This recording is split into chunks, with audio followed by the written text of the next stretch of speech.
Bom dia, turminha do oitavo ano. A gente está aí na nossa quinta semana de quarentena.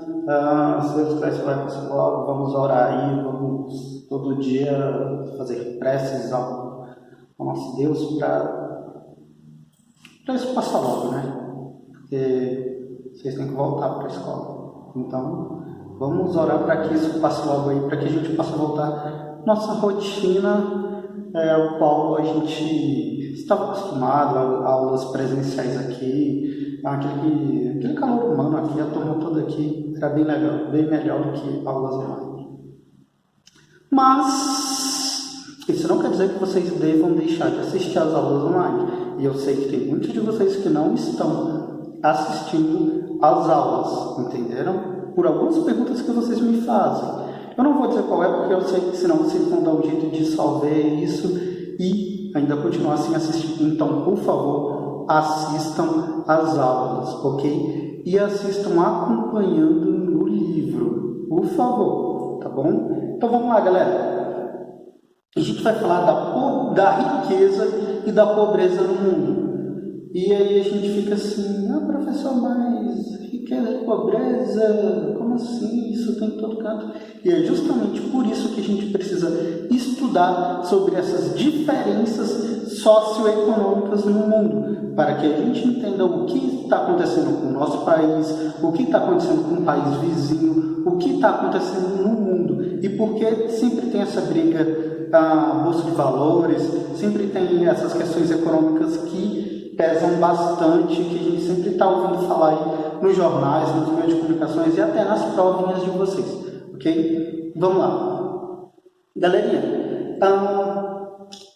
não tem como a gente falar de pobreza e riqueza sem falar no desenvolvimento econômico no mundo. Ou seja, a gente sabe que tem uma grande disparidade aí de países, uma disparidade muito grande entre países ricos e países pobres. Aí vocês ficam assim, professor, mas países ricos aí, a gente tem aí os Estados Unidos, a gente tem o Canadá. Sim, mas vocês vão ver que acontece um negocinho, lá na página 388, vocês vão ver que tem uma linhazinha que separa isso, que é o que a gente chama de regionalização. Embora essa regionalização aí começou a ser utilizada já no século XXI. No século XX ela não era tão utilizada não. Mas com essa regionalização que vocês veem lá na página 388, observem no mapa, por favor, vocês vão ver que boa parte dos países desenvolvidos estão onde? No hemisfério norte. E boa parte dos países subdesenvolvidos estão no hemisfério sul. Mas isso é regra? Não, porque vocês podem ver que alguns países eles são subdesenvolvidos e estão no hemisfério norte. É por isso que essa linha norte-sul entre países desenvolvidos e subdesenvolvidos, ela não é reta como a linha do Equador. Vocês podem ver que ela dá uma volta, ela vai até lá embaixo, busca a Austrália e depois ela sobe de novo para encontrar com outro pedacinho ali. Turminha, aí vocês ficam assim, professor, mas como assim? Turminha, boa parte dos países desenvolvidos, eles estão localizados ali no hemisfério norte. E boa parte dos países subdesenvolvidos estão localizados no hemisfério sul. Países subdesenvolvidos ou de economias emergentes. A gente vai estudar, a gente vai ver eles já, ok? Continuando. A gente tem uma desigualdade econômica muito grande. A gente tem países, como a gente viu na aula passada, que a porcentagem da população abaixo da linha da pobreza, no caso voltado mais ali para a Europa e para a Ásia Central, é de 2% da população que estão abaixo da linha da pobreza. Enquanto quando vocês pegam ali países da África, essa população já sobe para 44%, principalmente ali, ou até mais, acho que é 56%, se não me engano, principalmente quando se trata da África subsaariana.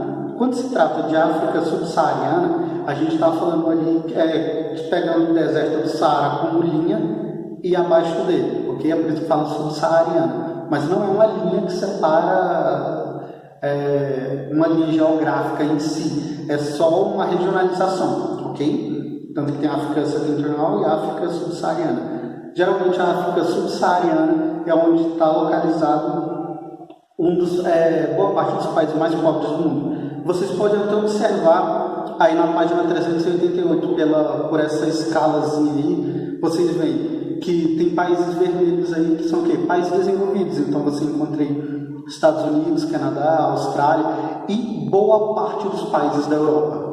E você vê esses países aí que estão laranjados, ou seja, são países subdesenvolvidos, mas de economia emergente, ou seja, eles estão em desenvolvimento. E aí vocês podem ver que o Brasil, boa parte da América do Sul está enquadrada neles, e alguns países da Ásia também. E vocês veem alguns países que estão marrom com um negocinho riscado, esses países eles estão bem abaixo mesmo, a situação dele é bem precária, enfim. Galerinha, vamos continuar.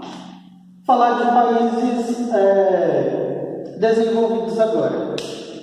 O que determina se um país ele é desenvolvido ou não? Lembrem lá da última aula, para um país ser desenvolvido, isso vai depender do IDH dele. Galerinha, geralmente os países desenvolvidos eles têm uma economia altamente industrializada. E essa economia altamente industrializada, ela faz com que o IDH nesses países também seja muito alto. IDH é o quê? O Índice de Desenvolvimento Humano. Ou seja, quer dizer que a economia ela está crescendo junto com o lado social também. E vocês vão ver de que forma isso acaba interferindo ali na qualidade de vida de um país. Só para vocês terem ideia, os países desenvolvidos, eles correspondem a apenas 16% da população global. 16%, galera, da população global vive em países desenvolvidos. Mas os países desenvolvidos, eles representam 60%. 60%, e ficou bem na claridade.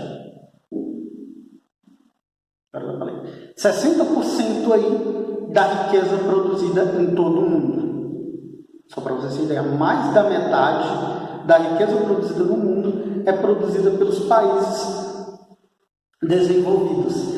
A gente pode colocar, aí vocês falam assim, professor, mas eu ainda não entendi o porquê acima do hemisfério norte ali e porque boa parte da Europa é assim. Galera, é só a gente lembrar que no século XVIII teve a Revolução Industrial. Provavelmente vocês viram isso ou estão vendo isso em história, ou vão ver. Acho que vocês vão ver ainda.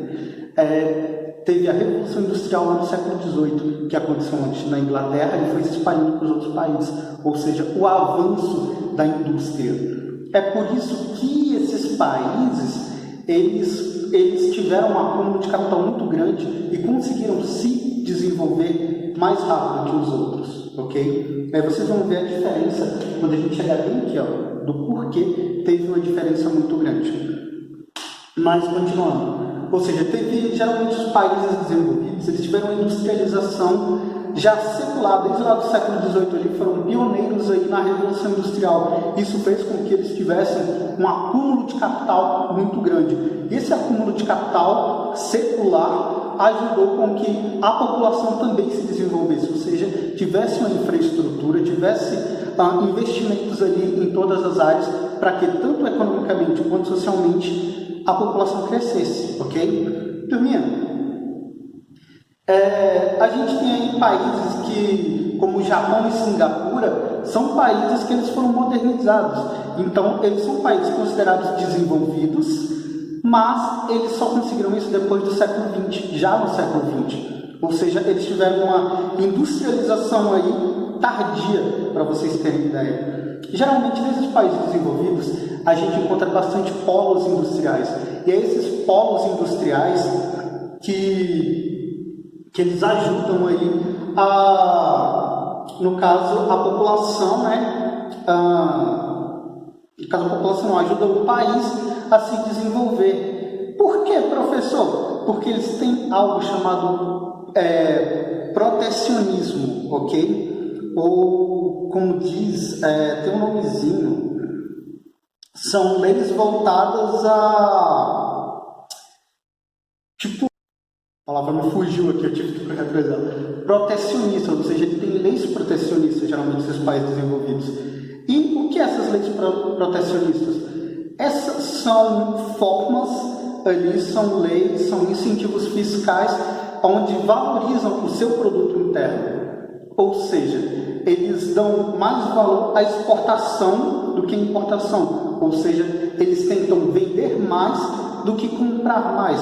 Então, eles tentam produzir mais ali. Eles produzindo mais, o produto sai mais barato para eles ali. Mesmo eles consumindo ali e exportando, sai mais barato para eles, eles podem vender para outros países.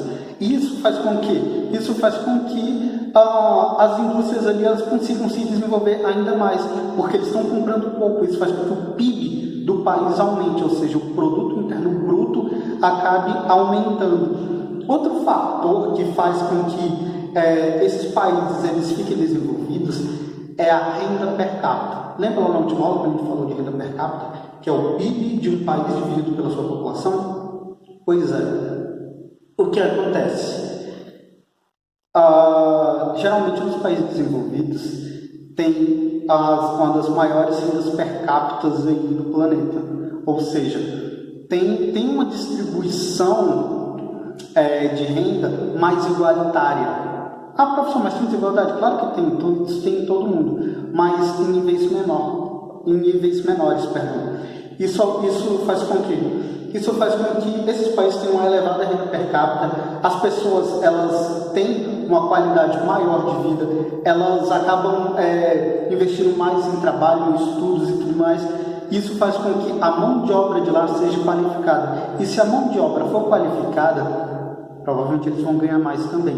Por isso tem uma renda per capita aí maior. Ou seja, o país está produzindo muito, mas ele tem uma distribuição de renda ali quase igualitária. Ou seja, o nível de desigualdade ali é bem menor. E se o poder aquisitivo do cidadão ali que está trabalhando é maior, se ele tem mais dinheiro, ele vai fazer o quê? Ele vai conseguir comprar mais. Ele vai conseguir ter acesso a mais produtos.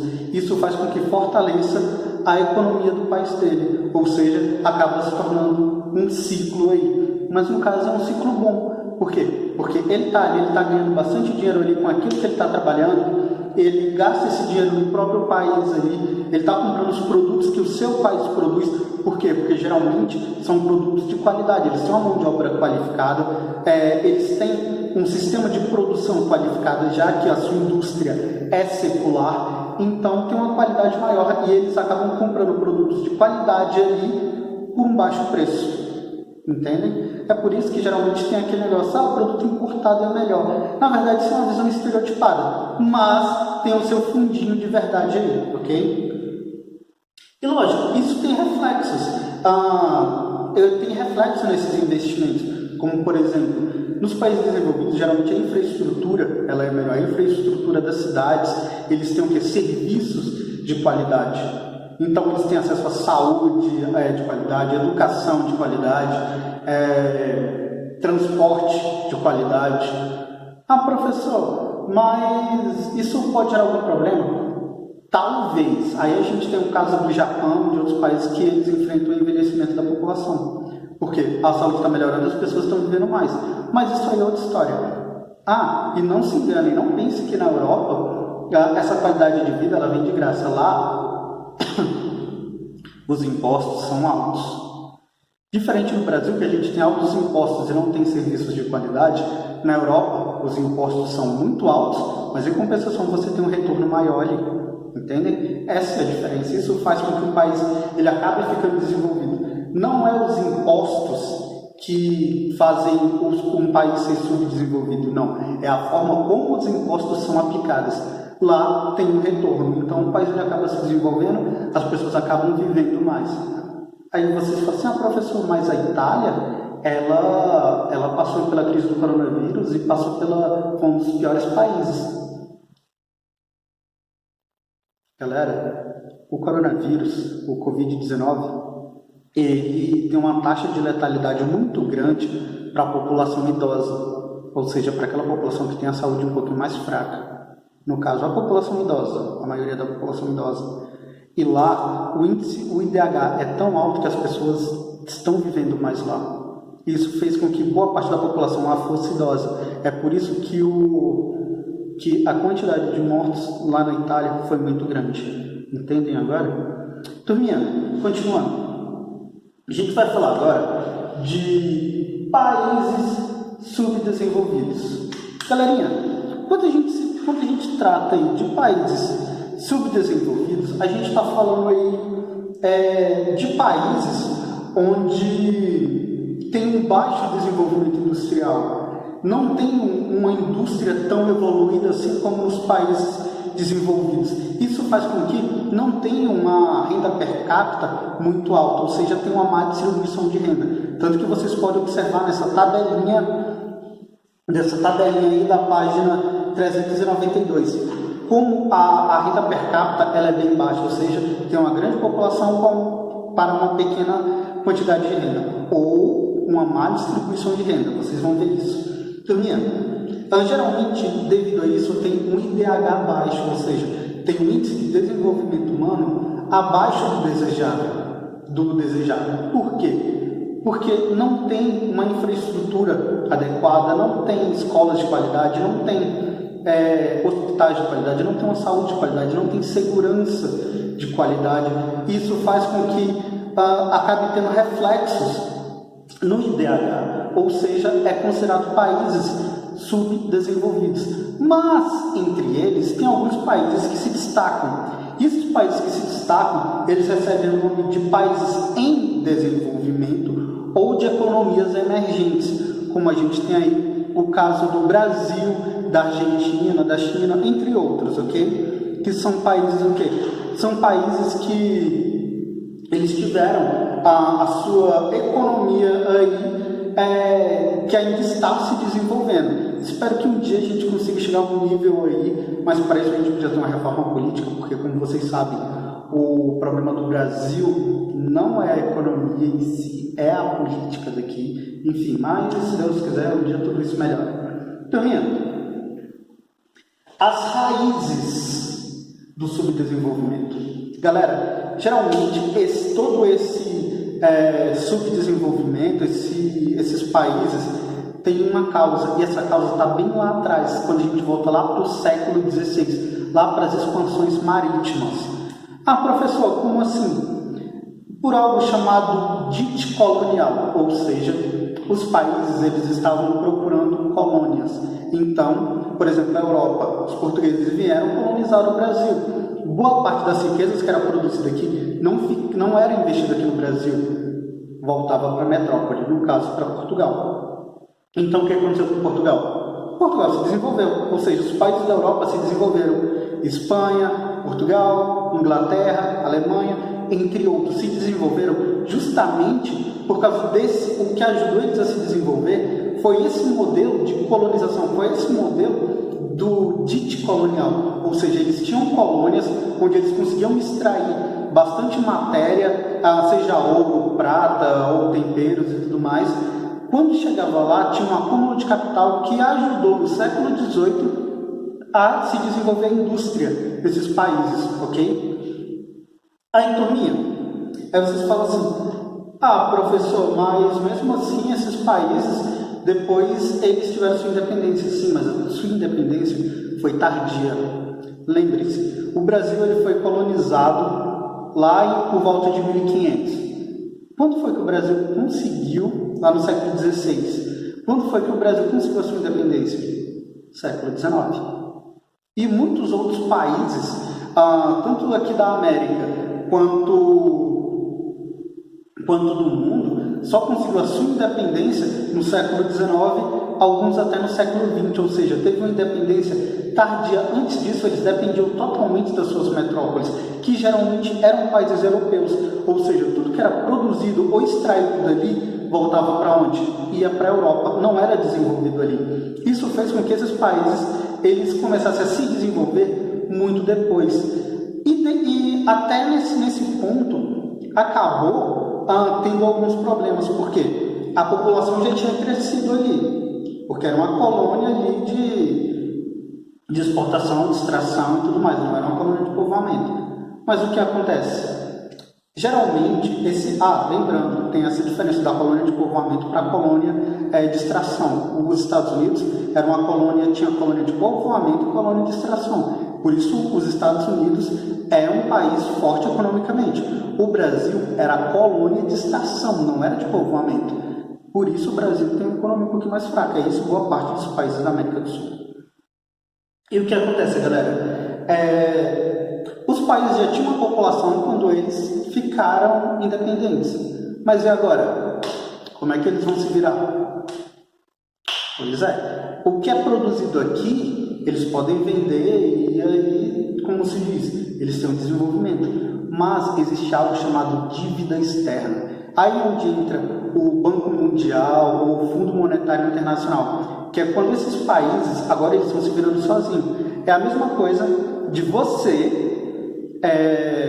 tá morando na casa dos seus pais ali, você vende suas coisinhas, você tem um trabalho, mas você se vira ali na casa dos seus pais. Quando você faz 18 anos, você sai de casa. Um exemplo, eu ainda não saí de casa.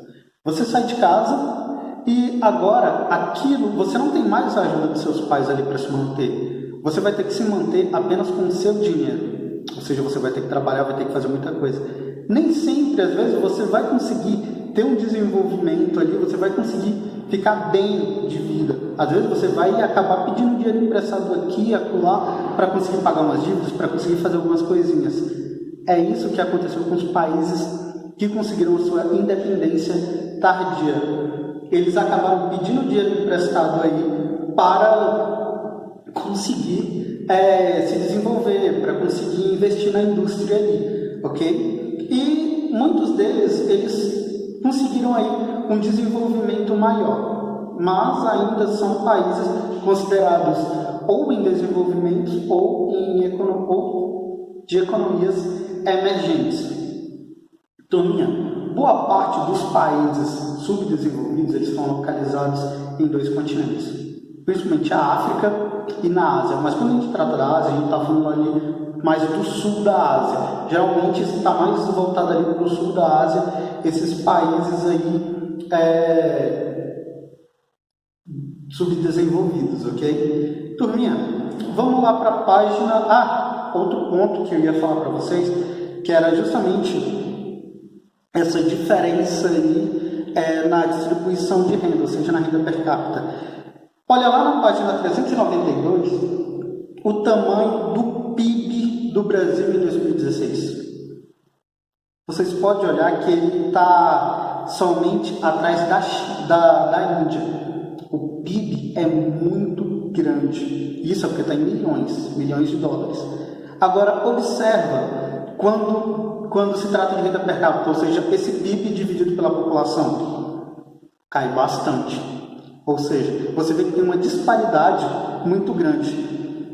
Diferente lá daqueles países da página 390. Vocês podem observar que eles têm um PIB alto e uma renda per capita alta também. Por exemplo, dos Estados Unidos, está em 57.638 dólares por habitante. Quando divide o PIB aí pelo número de habitantes, ok? Ou seja, quando divide tudo aquilo que o país produz pelo número da sua população. No caso do Brasil, fica apenas 8.649 dólares por habitante. É muito? É, mas a gente não tem tudo isso não. Pois é. Enfim, galera, aí dá para vocês terem uma ideia, olhando essas duas tabelas, na renda per capita aí, na diferença, e o IDH deles, como geralmente nesses países subdesenvolvidos ou em desenvolvimento, o IDH ele é considerado baixo. E quanto nos países desenvolvidos, a média está de 897 para cima. Lembrando que o IDH, como a gente viu na última aula, vai de 0,0 a 1,0, ok? Turminha, o BRICS. O que é BRICS? Galera, BRICS é a sigla para alguns países de economia emergente, ou seja, países que conseguiram se desenvolver aí no século XX, que eles estão em desenvolvimento ou são de economias emergentes. Ah, professor, mas por que se chama BRICS? Porque é inicial dos países Brasil, Rússia, Índia, China e África do Sul. Como assim, professor, África do Sul? É porque África do Sul em inglês se escreve South Africa, ou seja, aí ele só pega no S, seria do South. Então, BRICS significa isso. E dentro da BRICS tem essas economias emergentes aí. Tem aqueles países voltados para produtos industrializados de exportação, como é no caso a China, e tem países voltados ali mais para o setor agropecuário, que a gente já tem no Brasil, que no caso é as commodities, que eu falei para vocês, que é aqueles produtos ali que o seu valor comercial ele vem com base aí na bolsa de valores, ou seja, o milho, a soja, são coisas aí que o Brasil exporta bastante. O Brasil é o carro-chefe aqui da economia brasileira disso, ele é o número 1 do mundo em exportação disso. Ok? Turminha, o que a gente tinha para hoje era isso. Fiquem bem, eu deixo a atividade aí da página 394 e página 395, ok? Então façam as atividades, não vão para a rua, não fiquem saindo à toa. Se for sair, usem máscara e não esqueçam de higienizar as mãos com álcool em gel, ok? Então fiquem bem e até a próxima. E na semana que vem, nessa semana na verdade, eu vou deixar para vocês um espaço para que vocês coloquem em dia as atividades atrasadas. Até mais!